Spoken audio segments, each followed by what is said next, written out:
Hello everyone, स्वागत है आपका हमारे अपने यूट्यूब चैनल आकाश ग्लोबल स्टडीज पर। साथियों, आज अभी क्लास रहने वाली भौतिक विज्ञान की और उसमें जो हमारा टॉपिक रहेगा वो है तरंग। तरंग से संबंधित जितने भी क्वेश्चन होंगे हम जो आपके रेलवे ग्रुप डी व एनटीपीसी एग्जाम में आए हुए हैं सारे क्वेश्चन देखेंगे। क्वेश्चन सारे आपके इंपॉर्टेंट रहने वाले हैं, तो जो भी साथी एग्जाम की तैयारी कर रहे हैं वो वीडियो को अंत तक देखिएगा। चैनल पर नए हैं तो चैनल को भी सब्सक्राइब कर लीजिए, बेल आइकन को प्रेस कीजिए ताकि वीडियो की लेटेस्ट नोटिफिकेशन सबसे पहले आपके पास पहुंचे। ये लेक्चर नंबर हमारा 27, इससे पहले लेक्चर 26 तक कंप्लीट कर चुके हैं। यदि वो भी आपने कवर नहीं की है तो चाहिए जैसे ही क्लास खत्म होती है हम यहाँ पे आपकी प्लेलिस्ट लगा देंगे। प्लेलिस्ट के हिसाब से आप जो भी आपकी क्लास रह गई है वो कवर करिए और अपनी तैयारी को और अच्छा करिए।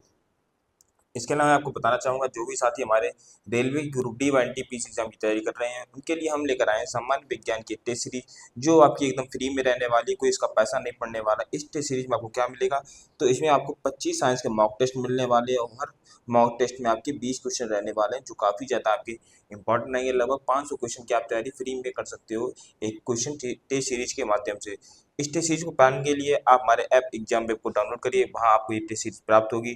कोई क्वेरी करनी है, कोई समस्या आती है तो आप हमें दिए गए नंबर पर संपर्क कर सकते हैं, अपनी क्वेरी को भी क्लियर कर सकते हैं। पुनः बताना चाहूँगा ये टेस्ट सीरीज आपकी एकदम फ्री में, कोई इसका पैसा नहीं लग रहा है। तो यदि आप तैयारी को अपनी बूस्टर देना चाहते हैं तो हमारी टेस्ट सीरीज को ज्वाइन कर सकते हैं। चलिए हम लोग क्वेश्चन देख लेते हैं। पहला क्वेश्चन हमारा क्या है, तो ये टॉपिक हमारा क्या है, तरंग है। तो तरंग में पहला क्वेश्चन देखने क्या है, निम्नलिखित में से कौन सी विद्युत चुंबकीय तरंगें हैं। ये क्वेश्चन आपका है। तो सबसे पहले आपको पता होना चाहिए कि विद्युत चुंबकीय तरंगें आखिर होती क्या है। आपके दिमाग में यदि ये नहीं पता है तो आप आंसर नहीं कर पाओगे। तो क्या होती है कि वे तरंगे जिनके संचरण के लिए किसी माध्यम की आवश्यकता नहीं होती है, अर्थात जो तरंगे निर्वात में भी संचरित होती हैं वो कैसी होती हैं, वो विद्युत चुंबकीय तरंगे होती है। मतलब किसी की उन्हें सहायता की आवश्यकता नहीं होती है। उदाहरण के तौर पर हम लोग देखें, जैसे आपका गामा रेस हो गया यहाँ, ठीक है, गामा रेस। इसके अलावा पराबैंगनी किरणें, रेडियो एक्टिव तरंग, रेडियो और आपकी क्या होती हैं, तो ये होती हैं आपकी एक्सरे तरंगें। ये सब आपकी किरणें कैसी हैं, ये सब आपकी कैसी हैं, विद्युत चुंबकीय तरंगें हैं। इसलिए सही आंसर क्या हो जाएगा, सी इसका सही आंसर हो जाएगा। क्वेश्चन देखिए क्या है, किस रंग की तरंग दैर्ध्य सबसे कम होती है। किस रंग की दैर्ध्य सबसे कम होती है। यहाँ पे मैं आपको फार्मूला बताऊंगा, उससे आप किसी भी तरीके आप निकाल सकते हैं। सबसे पहले आपको पता होना चाहिए कि तरंग दैर्ध्य आखिर क्या होती है। तो तरंग दैर्ध्य क्या होती है कि किसी माध्यम से किसी तरंग के किसी कण द्वारा एक पूरा कंपन किए जाने पर तरंग जितनी दूरी तय करती है उसे हम लोग क्या कहते हैं, तरंग दैर्ध्य कहते हैं। जैसे मान लीजिए आपकी तरंग है, ये ऊपर गई नीचे गई, ठीक है, ऐसे ये माध्यम से विचरण कर रही है। तो ये आपकी जो बीच की दूरी है ये क्या होगी, ये आपकी तरंग दैर्ध्य है। तो चलिए इसका आंसर देखते हैं। तो इसका सही आंसर रहने वाला है वो आपका बैगनी। बैगनी है, ये सबसे कम तरंग दैर्ध्य होती है। सबसे ज़्यादा किसकी होती है, तो सबसे ज़्यादा होती है आपकी लाल रंग की। सबसे ज़्यादा किसकी होती है, लाल रंग की। आपने इंद्रधनुष पढ़ा होगा, उसमें एक फार्मूला था बिब्ग्योर करके, ठीक है। ये था किस कौन सबसे पहले आएगा, कौन कलर सबसे लास्ट में आएगा, बिब्ग्योर। तो यहाँ पे जो बिब यानी 20 क्या है आपका वॉयलेट यानी बैगनी है, और आर फॉर रेड है, ठीक है। तो इस प्रकार से आप क्या करोगे, तो ये आप बढ़ते हुए क्रम में है। तरंग दैर्ध्य क्या है, ये बढ़ते हुए क्रम में रंग की जो तरंग दैर्ध्य बढ़ते हुए क्रम में, तो ऐसा आप याद रख सकते हैं कि बैगनी के बाद कौन आएगा और इसके बाद कौन आएगा, इसके बाद कौन आएगा, इसके बाद कौन आएगा। चलिए अगला क्वेश्चन देखते क्या है, नीचे दिए एक कथन, अभिकथन और एक कारण दिया गया है। देखिए अभिकथन क्या है आपका है, अभिकथन है कि जब वेग स्थिर और तरंग दैर्ध्य आदि रखी जाती है तो आवृत्ति दोगुनी हो जाती है। और कारण क्या है, वेग बराबर आवृत्ति गुणे तरंग दैर्ध्य। तो ये इसका आंसर क्या होगा, तो ये देखिए ये विकथन भी सही है और कारण भी आपका ठीक है। तो सही आंसर क्या हो जाएगा कि डीबी, अभिकथन और कारण दोनों सही है, लेकिन क्या है आपका ये कारण है, ये अभिकथन की उचित व्याख्या नहीं करता, ये कोई सही व्याख्या नहीं कर रहा है। इसलिए क्या है, कथन तो आपके दोनों सही है लेकिन ये सही से व्याख्या नहीं कर रहा है, इसलिए बी इसका सही आंसर होगा, ठीक है, बी। अच्छा क्वेश्चन था आपका, एनटीपीसी एग्जाम में आया भी आपका क्वेश्चन है। आगे क्वेश्चन देखते हैं क्या है, निम्न में से क्या तरंग की विशेषता नहीं है। तरंग की विशेषता इनमें से क्या नहीं है, देखते हैं। तरंग दैर्ध्य, ये तो विशेषता होती है। तरंग का आयाम, ये भी उसकी विशेषता होती है। आवृत्ति, ये भी विशेषता होती है।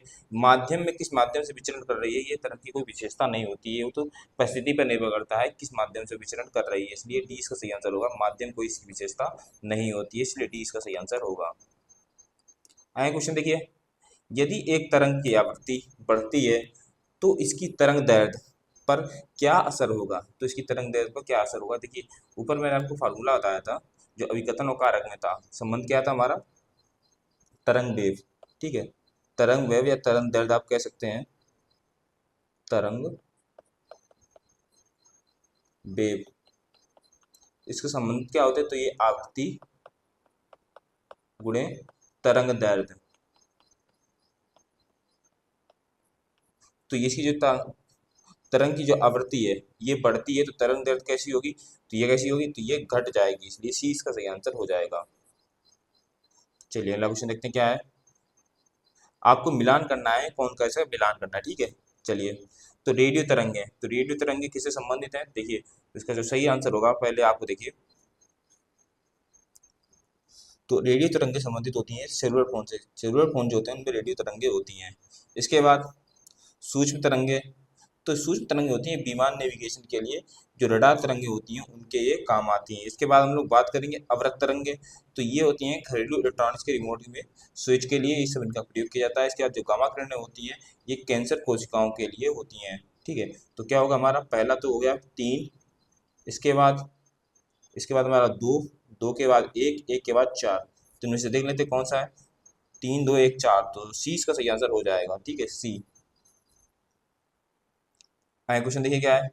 कंपन कर रही वस्तु का समय अंतराल 0.04 सेकंड है, तो तरंग की आवृत्ति खालिस्तान बनना है होगी, तरंग की आपको आवृत्ति पूछी गई, तो आवर्तकाल क्या हमारा है, आवर्तकाल क्या है हमारा, तो ये हमारा है 0.04 सेकंड, आवर्तकाल को टी से बताएंगे, ठीक है। तो आवृत्ति उनसे पूछी गई है।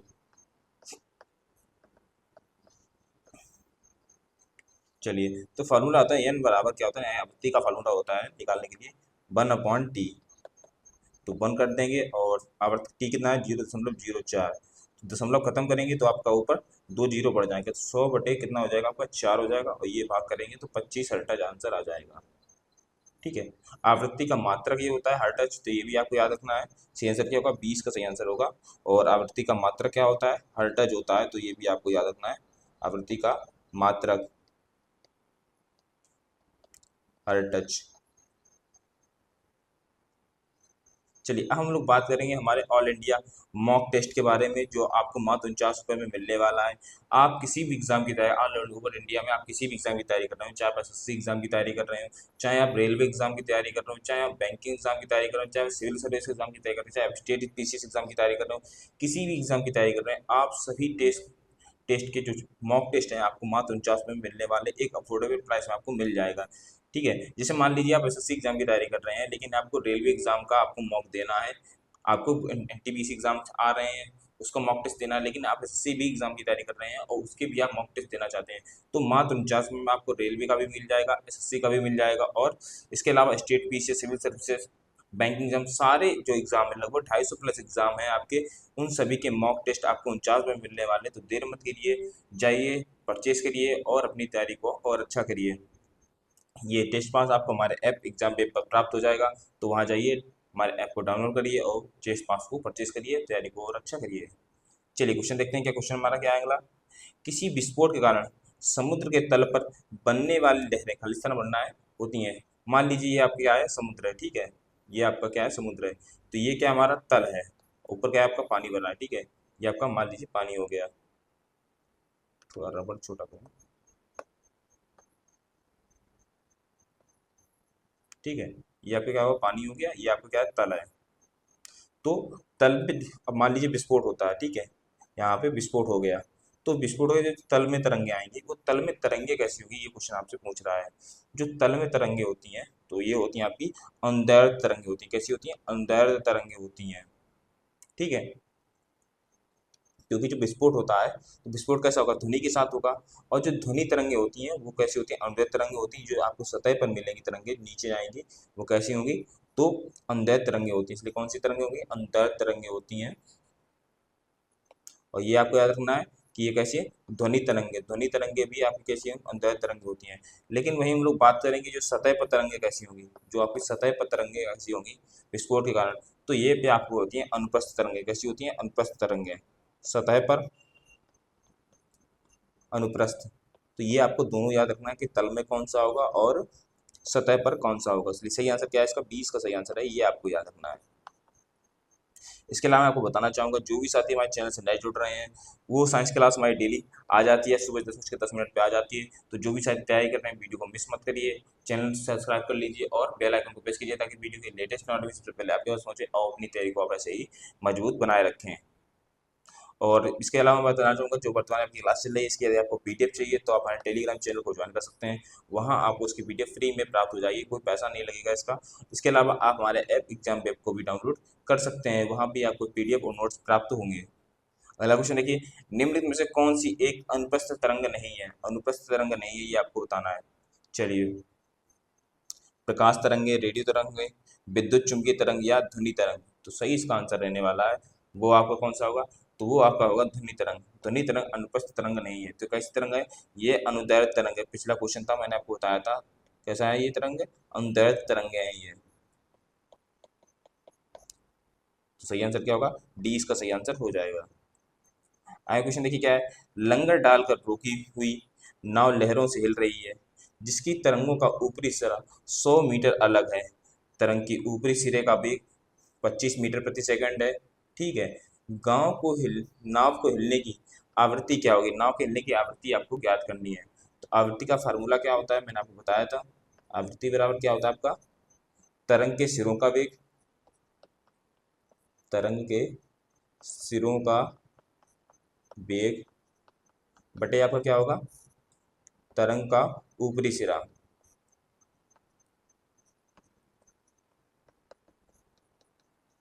चलिए मान रख देते हैं।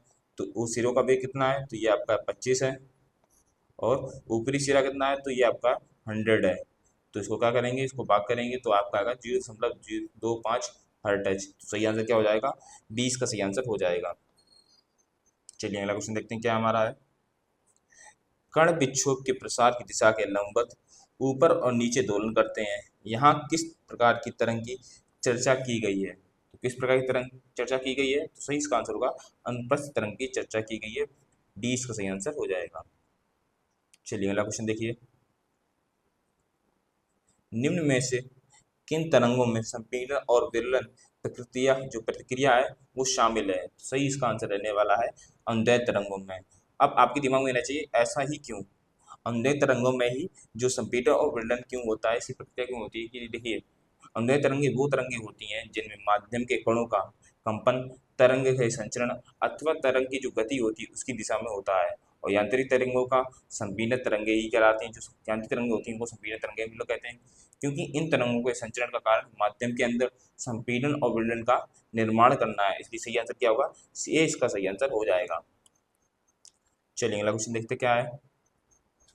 एक तरंग का वेग v, तो यहाँ पे v नहीं है आपका, ठीक है, आवृत्ति f और तरंग दैर्घ्य लैम्डा है। तो आपको फार्मूला बताना है, कौन सा फार्मूला यहाँ पे लगेगा? तो यहाँ फार्मूला होता है v बराबर क्या होता है आपका? तो f इंटू लैम्डा। तो सही आंसर क्या हो जाएगा? 20 का सही आंसर हो जाएगा। ठीक है, याद रखिएगा, इंपॉर्टेंट क्वेश्चन है, अच्छा क्वेश्चन है, 20 का सही आंसर होगा।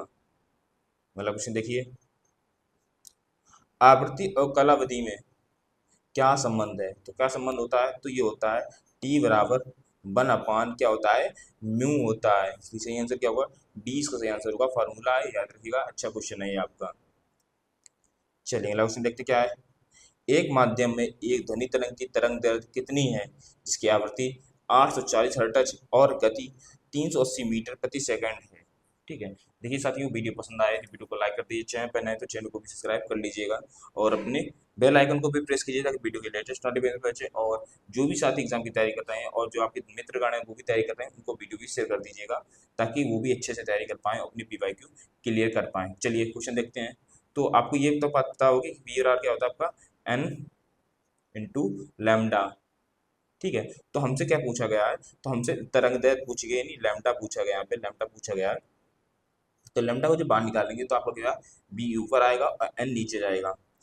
ठीक है, और वी हमारा कितना है? वी हमारा है गति, वी यानी वेग, गति, गति कितनी है? 380 है।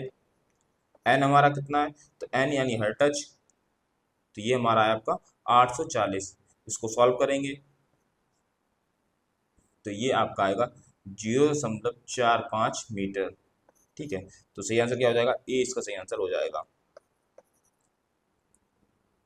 क्वेश्चन देखिए क्या है। तरंग लंबाई आमतौर पर ग्रीक लेटर खालिस्तान बनना में दर्शाया जाता है। तो किस में दर्शाया जाता है? तो सही आंसर होगा बीटा में दर्शाया जाता है। ठीक है, बीटा नहीं, इसका आंसर होगा लैम्डा। ठीक है, लैम्डा में दर्शाया जाता है, 20 का सही आंसर होगा, लैम्डा में दर्शाया जाता है। अगला क्वेश्चन देखिए क्या है। रेडियो द्वारा उत्पादित ध्वनि खालिस्तान बनना से बढ़ती है। तो किससे बढ़ती है? तो आयाम बढ़ने से। जब आयाम बढ़ेगा तो ध्वनि तरंगे भी बढ़ती हैं, इसलिए सही आंसर क्या होगा? ए इसका सही आंसर हो जाएगा। आगे क्वेश्चन देखिए। किसी माध्यम में एक कण 2.5 सेकंड में 40 कंपन पूर्ण करता है, तो तरंग की आवृत्ति होगी। तो तरंग की आपको आवृत्ति ज्ञात करनी है। फॉर्मूला क्या था, हमने पिछले क्वेश्चन भी डिस्कस किया था, एन बराबर क्या था, 1/t। तो ठीक है, तो आपको ये आपको क्या है, ये आपका कंपन है, तो ये आपको 40/2.5, तो ये आपका आएगा 16 हर्ट्ज। ठीक है, 16 हर्ट्ज आपका आंसर आ जाएगा। चलिए अगला क्वेश्चन देखते क्या है। तरंग चाल, आयाम, तरंग दैर्ध्य और आवृत्ति सभी को कहा जाता है। तो सभी को क्या कहा जाता है? तो ये सब क्या है? तरंग की विशेषताएं हैं, इसलिए 20 का सही आंसर होगा कि तरंग चाल, आयाम, तरंग दैर्ध्य, आवृत्ति सब क्या है? सभी आवृत्ति की विशेषताएं हैं। अगला क्वेश्चन देखिए क्या है। तरंग का आयाम खालिस्तान बनाए होता है। तो तरंग का आयाम क्या होता है? तो ये होता है कि माध्यम के कणों द्वारा मध्य स्थान की किसी भी तरफ तय की गई अधिकतम दूरी तरंग का आयाम होता है, इसलिए 20 का सही आंसर होगा। क्या होगा? 20 का सही आंसर हो जाएगा। आगे क्वेश्चन देखिए क्या है। एक स्रोत तरंग से 0.3 सेकंड में 40 शिखर और 40 गर्त बनते हैं। तरंग की आवृत्ति ज्ञात करिए। तरंग की आवृत्ति क्या आपको ज्ञात करनी है? तो तरंग की आवृत्ति, तो क्या करेंगे हम? 40/0.3। ठीक है, ये कर देंगे तो ये आपका आ जाएगा 16 हर्ट्ज। ठीक है, सॉरी, तो ये देखिए 40, इसको दशमलव हटाएंगे, 0 पर जाएगा, तो ये आपको क्या आ जाएगा? तो ये आपको जब हल करेंगे तो इसको हल करने का 1.33। ठीक है, ये आपका आ जाएगा हर्ट्ज। तो सही आंसर क्या होगा? सी इसका सही आंसर हो जाएगा। आगे क्वेश्चन देखिए। आवृत्ति खालिस्तान बनना में प्रकट की जाती है और दर्शाता है कि घटना प्रति सेकंड दोहराई जाती है। तो सही आंसर क्या होगा? तो सही इसका आंसर हो जाएगा, वो है आपका हर्ट्ज में। आवृत्ति हर्ट्ज में प्रकट की जाती है। ठीक है, हर्ट्ज में प्रकट की जाती है और दर्शाता है कि घटना प्रति सेकंड दोहराई जाती है। आगे क्वेश्चन देखिए। ध्वनि के संचरण के दौरान माध्यम के कणों के उच्च घनत्व का क्षेत्र खालिस्तान बनना कहलाता है। तो उच्च घनत्व का क्षेत्र क्या कहलाता है? तो सही इसका आंसर हो जाएगा, वो है आपका संपीड़न कहलाता है। क्या कहलाता है? संपीड़न कहलाता है। सी इसका सही आंसर हो जाएगा। आगे क्वेश्चन देखिए। यदि एक सुरंग और इसके क्रमागत गर्त के मध्य दूरी L है, तो तरंग दैर्ध्य क्या होगी? तो तरंग दैर्ध्य होगी आपकी 2L हो जाएगी। ठीक है, सही आंसर क्या होगा? सही इसका आंसर होगा बी। और आज की क्लास का लास्ट क्वेश्चन देख लेते हैं हम लोग। लास्ट क्वेश्चन हमारा क्या है? उससे पहले आपको बताना चाहूंगा, वीडियो पसंद आए तो वीडियो को लाइक कर दीजिएगा, चैनल पर नए तो चैनल को भी सब्सक्राइब कर लीजिएगा, और यदि आपने पिछली क्लासें कवर नहीं की हैं तो भी आप कवर करिए। आपको यहाँ पे प्ले लिस्ट मिल जाएगी, जैसे ही वीडियो खत्म होती है यहाँ पे आपको प्ले लिस्ट मिल जाएगी। इस क्लास पिछली क्लास की भी आपको यहाँ पे लिंक मिल जाएगी, तो आप जाइए, जो भी आप क्लास कंप्लीट नहीं है कंप्लीट करिएगा। ठीक है, चलिए क्वेश्चन देखते हैं क्या हमारा है कि निम्न में से किस ध्वनि तरंग में तरंग दैर्ध्य सर्वाधिक होती है? तो तरंग दैर्ध्य सर्वाधिक किस में होगी? तरंग आपको 100 हर्ट्ज, 200 हर्ट्ज, 300 हर्ट्ज या 400 हर्ट्ज की आवृत्ति तरंग। तो ये आपको बात रखनी है, याद रखनी है कि जिस ध्वनि तरंग की आवृत्ति कम होती है उसकी तरंग दैर्ध्य उतनी ही सर्वाधिक होती है, उससे अधिक होती है। तरंग दैर्ध्य सबसे कम किसकी है? 100 हर्ट्ज वाली की आवृत्ति की तरंग दैर्ध्य सबसे कम है, इसलिए जो तरंग दैर्ध्य है वो जो सही बड़ा कौन होगा? तो 100 हर्ट्ज वाली जो है ये तरंग दैर्ध्य सबसे बड़ी होगी। सही आंसर क्या हो जाएगा? ए इसका सही आंसर हो जाएगा। चलिए क्लास को यहीं पे एंड करते हैं, मिलते हैं अगली क्लास में।